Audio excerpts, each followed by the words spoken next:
שלום לכם, אני מציג לכם חוויה יפה היום בשם איך אני מוציא את השקל או הטבעת בלי להרטיב את הידיים שלי או את האצבעות שלי.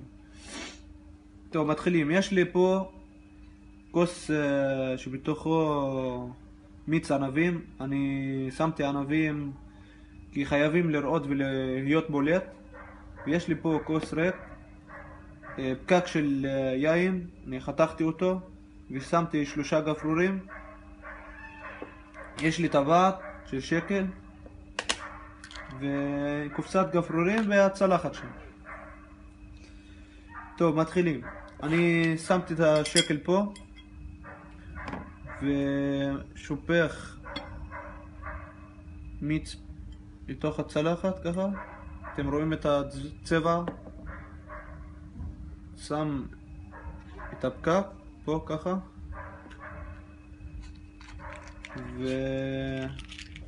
ואנחנו מציתים את העם איך שאתם רואים ככה.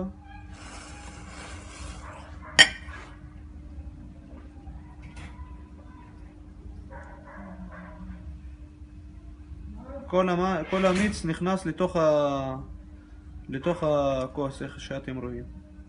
הנה, קיבלתי את השקל.